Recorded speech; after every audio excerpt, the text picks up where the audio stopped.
नमस्कार, स्वागत है आप सभी का सीएनबीसी आवाज पर।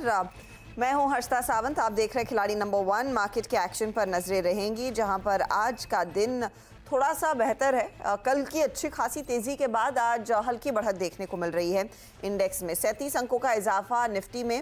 निफ्टी बैंक आप देखेंगे 58 पॉइंट की बढ़त के आसपास, 48-55 पॉइंट अब ऊपर है, ठीक है। और मिड कैप्स जो हैं उनकी तरफ से भी तेजी कायम है। करीब 300 पॉइंट का इजाफा मिड कैप इंडेक्स ने अपने नाम कर लिया है। एडवांस डिक्लाइन रेशियो उस लिहाज से अगर आप ध्यान देंगे तो डेफिनेटली पॉजिटिव है, क्योंकि ब्रॉडर मार्केट की तरफ से पार्टिसिपेशन आज अच्छा खासा है। अब ऐसे में कौन से वो स्टॉक्स आउट परफॉर्म कर रहे हैं, खासतौर से इंडेक्स में, तो भारतीय एयरटेल करीब 18 पॉइंट का गेन, एसबीआई, आईटीसी और एचसीएल टेक ये तेजी वाले ट्रेड्स हैं। वहीं रिलायंस, एलएनटी, आईसीआईसीआई बैंक और सन फार्मा में आज हम देख रहे हैं कुछ कुछ मुनाफा वसूली बनती दिखाई दी है। लेकिन एक और सत्र साबित हो रहा है जहां पर मिड कैप्स पूरी तरह से फॉर्म में आ रहे हैं। ऐसे में हमारे जानकारों की रणनीति क्या रहेगी, किस तरह के ट्रेड्स पर ये करेंगे फोकस, मिड हो या फिर स्मॉल, सारे वो ट्रेड्स या फिर दिग्गज जिस पर इनफैक्ट कल से संकल्प काफ़ी बुलिश रहे हैं, इस सब की बातचीत होगी। अब तक के रिटर्न्स आपकी स्क्रीन पर हैं, जहां पर प्रदीप लीड कर रहे हैं अपने 2% प्लस के रिटर्न्स के साथ, फिर उचित और फिर संकल्प है। अब यहां से किस तरह की स्ट्रैटेजी सबसे पहले अपनाई जाए ये समझ लेते हैं। प्रदीप, आपकी अप्रोच क्या रहेगी? तेजी की तरफ ही बैठना है, ऐसे में क्या फोकस ज्यादा छोटे मझोले काउंटर्स पर फिर रहेगा? जी, good morning everyone.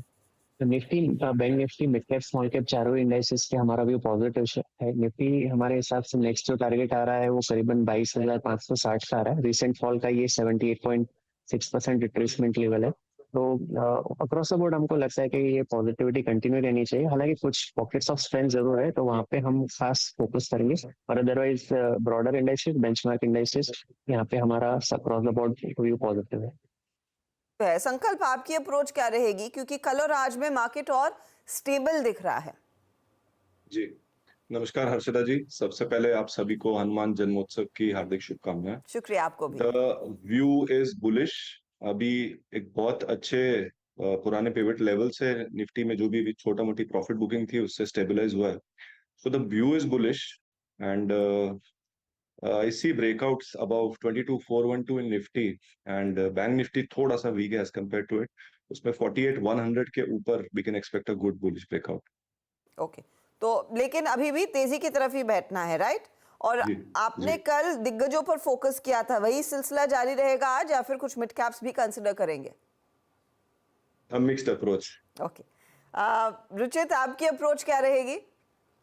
Very good morning Arshad ji, very good morning to everyone. Well, फिलहाल स्टॉक स्पेसिफिक अप्रोच तो बाय साइड पे ही है, लेकिन मैं यहाँ पे मार्केट्स में, ब्रॉडर मार्केट्स में थोड़ा सा कॉशियस रहने की भी सलाह दूंगा, क्योंकि जो रीसेंट हमने वो 1000 पॉइंट का फॉल देखा था 22,750 से लगभग 21,750 तक का, उसका 61.8% रिट्रेसमेंट हम कर चुके हैं। तो मेरे हिसाब से मे बी आज सेकेंड हाफ या कल के ट्रेडिंग सेशन में हम थोड़ा सा मार्केट में वापस से कूल ऑफ देख सकते हैं। सो ऑल्दो यहाँ पे मंदी के साइंस नहीं है, इसके लिए शॉर्ट कॉल्स नहीं रहेंगी, लेकिन हायर लेवल्स पे यस, प्रॉफिट बुकिंग भी काफी इंपॉर्टेंट रहेगी। तो मेरे ट्रेडर्स से यही सलाह रहेगी कि यहाँ पे अगर रेजिस्टेंस के आसपास अगर कुछ लॉन्ग पोजीशंस बनाते भी है तो पोजीशन साइजिंग यहाँ पे काफी कम रहनी चाहिए। ओके, तो ये फिलहाल आपके लिए रफ स्ट्रैटेजी है। कुछ टॉप ट्रेड्स मैं आपके सामने रख रही हूँ, फिर आज कौन से स्टॉक्स आइडेंटिफाई कर रहे हैं हमारे जानकार, उसकी बात करेंगे। तो पहले तो संकल्प का एलएनटी करीब 1.1% के रिटर्न्स इनको कमाकर दे चुका है। रेमंड में 1.5% तक की कमाई रुचित की हुई, लेकिन महिंद्रा लाइफ सबसे बढ़िया ट्रेड साबित हुआ है कल के दिन, जो प्रदीप ने पिक किया था। 710 का इनका टारगेट था। अच्छा, वही महिंद्रा लाइफ आज इन्होंने 668.50 के आसपास प्रॉफिट बांध लिया है। प्रदीप, ये तो आपने बुक किया, क्या गेम शो के लिए बुक किया है या फिर दर्शकों के लिए भी एक क्यू है कि प्रॉफिट बुक करना शुरू करें, क्योंकि आपका वैसे टारगेट 710 का था? यहाँ पे हमने जो सेटअप बताया था, एक ट्रायंगल फॉर्मेशन का ब्रेकआउट कंफर्म हुआ था, तो उसके फंडिंग टारगेट अभी भी है। और क्योंकि हमको यहाँ पे गेम शो में स्टॉक चर्न करने पड़ते हैं, तो इसलिए मैंने बुक जरूर से किया था, क्योंकि 2.5% के अच्छे रिटर्न मिल रहे थे। मेरे हिसाब से अभी भी इसमें ऊपर के साइड जो हमने टारगेट दिए थे वहां तक आने वाले कुछ दिनों में जरूर जा सकता है। और मीनवाइल इंटरमीडिएट प्रॉफिट बुकिंग जरूर से होगी। तो on the higher lower side अभी रिवाइज करके इसमें 640 का स्टॉप लॉस रख के अभी भी पोजिशनल बेसिस पे जो लॉन्ग है वो होल्ड किए जा सकते हैं। ओके, तो ये उन जानकारों उन दर्शकों के लिए जिनके पास ये पोजीशन है, वरना गेम शो के लिए प्रदीप ने प्रॉफिट बांध लिया। प्रदीप, आज का फिर नया सौदा क्या रहेगा? देखिए, मैंने जो कुछ पॉकेट्स ऑफ स्ट्रेंथ की बात की उसमें डिफेंस आज सबसे ज्यादा ऊपर है। काफी अच्छे वॉल्यूम के साथ हम across the board defence stocks में अपमूव देख रहे हैं। तो यहाँ से मैं मजगांव डॉक पिक करना चाहूंगा। स्टॉक में पिछले 7-8 सेशन से एक काफी नैरो रेंज में कंसोलिडेशन चल रहा था और आज के शुरुआती कारोबार में एक अबव एवरेज वॉल्यूम के साथ ब्रेकआउट कंफर्म कर रहा है। 2270 के करंट रेट के आसपास इसको ऐड करेंगे। 2190 का स्टॉप लॉस रहेगा, 2490 के टारगेट रहेंगे। 2190 के टारगेट के लिए तेजी की पोजीशन 2190 आपके लिए स्टॉप लॉस का काम करेगा। ये फिलहाल है मजगांव डॉक पहला ट्रेड। अच्छा, शैले और LIC हाउसिंग, ये वो दो ट्रेड्स हैं जो प्रदीप कैरी कर रहे हैं, तो एक ही स्टॉक के जोड़ रहे हैं। अब रुचित का पोर्टफोलियो देख लेते हैं। तो रुचित के केस में एक तो इनका रेमंड कल ही इन्होंने 2070 पर बुक कर लिया था। कार्बोरेंडम में पोजीशन अभी भी होल्ड कर रहे हैं। Mazagon dock by the way Ruchit ने निकाला है तो प्रदीप ने जोड़ा है। आज ही बुक किया है प्रॉफिट वहां पर रुचित ने, और गुजरात फ्लोरो से एग्जिट आज सुबह में किया। रुचित, नया ट्रेड? जी, नया ट्रेड में हेवीवेट में HUL में खरीदारी की सलाह दूंगा। सो यहाँ पे हमने एक फॉलिंग वेज का ब्रेकआउट रिसेंटली देखा है और RSI में भी एक पॉजिटिव डाइवर्जेंस बना है, जहाँ पे प्राइस में नया लो बना है बट RSI में हायर लो बना है। और क्योंकि मेरा मार्केट्स पे थोड़ा सा व्यू कॉशियस रहने का है यहाँ पे, तो जो लो बीटा स्टॉक्स है मेरा ये फोकस वहीं पे रहेगी, जहाँ पे मार्केट्स में अगर कुछ वॉलेटिलिटी आए तो वहाँ पे कोई no significant momentum negative side पे ना हो। तो HUL करंटली 2262 2262 के आसपास खरीदारी करे। 2218 के स्टॉप लॉस है, 2350 के अराउंड के टारगेट्स के लिए। 2350 का टारगेट रहेगा। तेजी वाला ये ट्रेड है और 2218 के आसपास का स्टॉप लॉस। HUL, ध्यान रखिएगा कि HUL के नतीजे कल आएंगे और उससे पहले स्टॉक मोमेंटम दिखा रहा है। आज वैसे भी FMCG कंपनियों के रिजल्ट्स का सीजन किक ऑफ होगा, क्योंकि टाटा कंज्यूमर के नंबर्स आज आ रहे हैं। कल HUL की बारी है। अब संकल्प के पास चलते। संकल्प, आपका तो डीवीज लैब आप होल्ड कर रहे हैं। L&T आपने कल बुक किया, HPCL में स्टॉप लॉस ट्रिगर हुआ। आज का ट्रेड क्या है? मैं मैप में इंडिया और CE इन्फो सिस्टम्स इसको देख रहा हूँ। एक लंबे कंसोलिडेशन के बाद इसने आज मल्टी टाइम फ्रेम पे ब्रेकआउट दिया है, तो इसमें मैं लॉन्ग जाना चाहूंगा with a stop loss at 1918 and for targets of 2160. Sorry, 1918 आपने कहा स्टॉप लॉस, और 2160 का टारगेट रहेगा। जी ओके, तो मैप में इंडिया वो स्टॉक स्क्रीन पर लेकर आइएगा। काफी दिनों बाद दरअसल इसका जिक्र हुआ है इस मंच पर, लेकिन मोमेंटम लौट रहा है। 4% की तेजी यहाँ। 1980 का टारगेट है और 21,060 तक जा सकता है स्टॉक। स्टॉप लॉस आपका 1918 के आसपास रहेगा।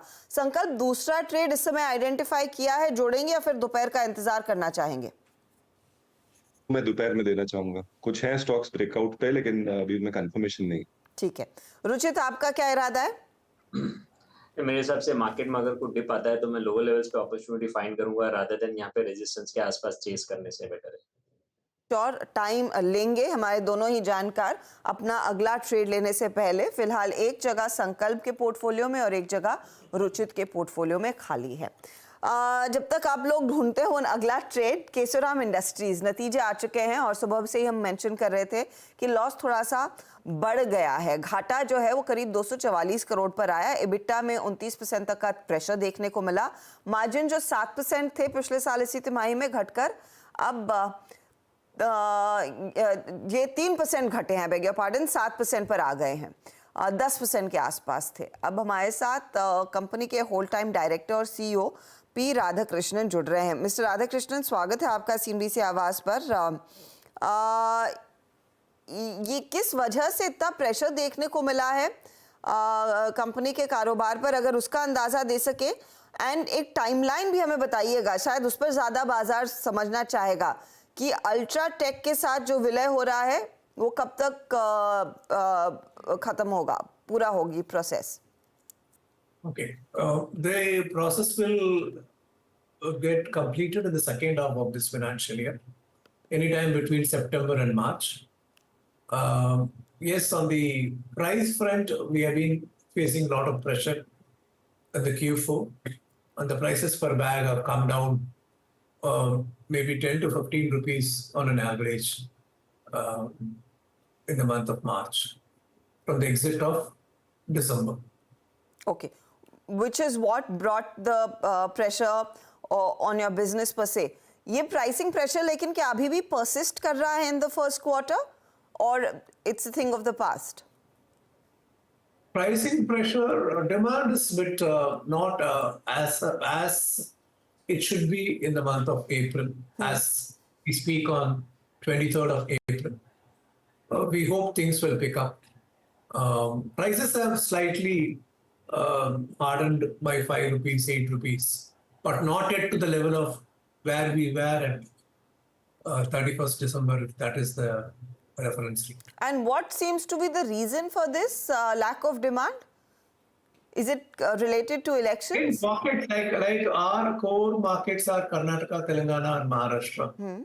Right? Maharashtra, there is demand, right?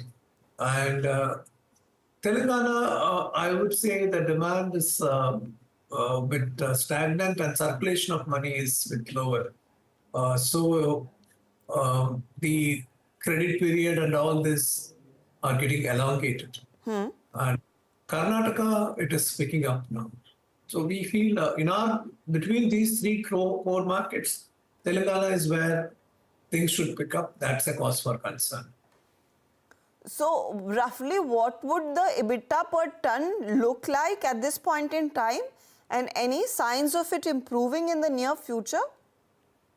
See, our exit of Q4 was 450 rupees EBITDA per ton. So if you ask guidance, we should be about 650 EBITDA per ton for the whole year. Okay. That's what I would say. But maybe first quarter, if things remain the same level, I don't see much improvement beyond 450. Maybe it could be 500 EBITDA per ton as things stand on April 23rd. Okay. So we can only hope and pray that things start picking up from here onwards, especially in Telangana state, like you mentioned. मैं एक और चीज देख रही हूँ, आपका rayon और chemicals का बिजनेस, वहां पर आप EBITDA पॉजिटिव आए हैं. Yes. क्या स्थिति अब यहाँ से और बेहतर होने की तरफ ही इशारा है, especially for the rayon business? So we are very confident, especially on the transparent paper business, which is embedded in the rayon. There is a lot of potential, but it requires infusion. And probably in another 6 months' time, we should be clear of our strategy, how much we need to infuse, and how we take this business forward to create value for all the stakeholders. So roughly what is your calculation, sir? How much money would you likely need to infuse in your rayon business then? So the existing debt is about 220 crores there. I would say anywhere between 300 to 400 crores need to be infused within the business to make it debt free and scale up the business too. Okay, because you mentioned debt. Now I remember pre this whole cement business transfer to Ultratech, your debt was around 1800 crores. अब वो घटकर 200 करोड़ रहेगा और उसको right of करने के लिए फिर आपको अतिरिक्त पैसे की जरूरत होगी, राइट? Correct, absolutely right. ठीक है सर, अगर एक मुझे फाइनल अंदाजा दे सके वॉल्यूम्स में कितना पिकअप देखने को मिल रहा है across the business? You mean on the cement side? On the cement side. Yeah. Volumes are, I would say overall, at the ground level, the demand is there. Only price pressure is there predominantly. So I would say, by and large, the demand maybe somewhat has come off, but it is very tepid. Okay. But that I think by mid this fiscal you wouldn't have to worry about, right? Absolutely. Okay. Then rayon business and chemical business. Chemicals have seen some sort of pullback. Mr. Radhakrishnan, could you give us an understanding as to what's happening for your chemical business? So chemical business on the rayon side is a very strong, a very small business. It's basically the chemicals are used in the manufacture. We sell carbon disulfide and sulfuric acid, which are byproducts. So far, it is doing well, right? There has been uptick, but it is too much of a small size for us to really focus on that. It's more the transparent paper will be the game changer because it is a biodegradable and home compostable product. And with the ban on plastics and increasing awareness of using biodegradable products, we are in a good position to scale up the transparent paper business. And as you know, we got a technology tie-up with Futomura, the global major. Right. We have been working with it. So what's the capacity of transparent paper at this point in time, and given the demand of these far more eco-friendly products, would you need to scale it in the near future? Yeah, so currently we are doing only 50% of our transparent paper capacity. Because on the technology side, we need to enhance certain features to widen the application of this transparent paper. That's why we are in an engagement with Futomura. So once this technology absorption happens, then the entire production would be sold, and we see a good potential for expansion in this business too. Mr. Radhakrishnan, बहुत बहुत शुक्रिया हमारे लिए समय निकालने के लिए, and good luck sir for Q1. Let's hope things start looking better और जो रेयन केमिकल बिजनेस में एक पिकअप आया है वो बरकरार रहे और बेहतर ही करे. स्टॉक आपके सामने 170 के आसपास ट्रेड करता हुआ. चले लेंगे एक छोटा सा ब्रेक के बाद खिलाड़ी नंबर 1 का एक ओवरऑल रिकैप आपके लिए लेकर आएंगे. आप बने रहें CNBC आवाज के साथ.